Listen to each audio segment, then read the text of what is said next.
আসসালামু আলাইকুম। কেমন আছেন সবাই? আশা করি সবাই ভালো আছেন। আজকে নিয়ে আসলাম মিনি কিচেনের ভিডিও। মিনি কিচেনে রান্না করব আজকে পায়েস। দেখেন মিনি কিচেন এই ১ম এত সুন্দর করে সাজালাম। কেমন হয়েছে সবাই জানাবেন। আসলে বেশি জিনিস প্রোডাক্ট সংরক্ষণ করতে পারি নাই। এইগুলো দিয়েই আজকে ১ম উদ্বোধন উপলক্ষে পায়েস রান্না করব। এই দেখেন ছোট্ট একটা মিনি কুলা। তো আমি এই কুলায় এখন পোলার চাল নিয়ে নেব। পোলার চাল দিয়ে মজাদার পায়েস রান্না করব। সম্পূর্ণ ভিডিও দেখতে থাকেন।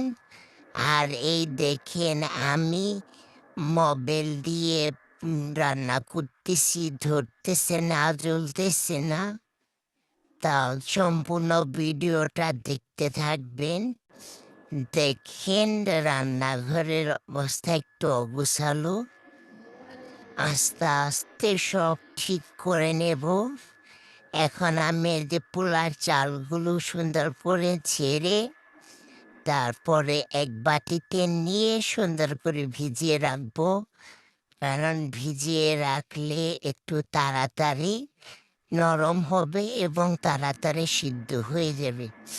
আপনারা ফুল ভিডিওটা দেখতে থাকেন। আমার ভিডিওটা যদি ভালো লাগে তাহলে একটা লাইক দেবেন। আর লাইক দিয়ে থাকলে আপনাদেরকে অসংখ্য ধন্যবাদ। এই দেখেন আমার পায়েস রান্না হয়ে গেছে। এখন আমরা এই পায়েস সকলে খেয়ে নেব। দেখেন প্রায় শেষের দিকে আর একটু ঘন করে নেব নাড়াচাড়া দিয়ে। জাল দিয়েছি আমি এই চলা কাঠ দিয়ে। সম্পূর্ণ ভিডিওটা দেখতে থাকেন। দেখেন যদি মিনি কিচেনের পায়েস রান্না খেতে চান তাহলে চলে আসেন আমাদের বাসায়। এই দেখেন পায়েসটা অনেক ভালোই হয়েছিল। মাটির চুলায় রান্না। এখন আমি এই ছোট বাটিতে পায়েস বেড়ে নেব। আর দেখেন ওই পিছনে যে মাটির জিনিসগুলা দেখতেছেন ওইগুলা আমি বানিয়েছি, কিন্তু শিল্পটাটা ভেঙে গেছে। খুব খারাপ লাগছিল। আর পিছনে ছোট ছোট হাঁড়ি পাতিল এগুলো আমি বানিয়েছি।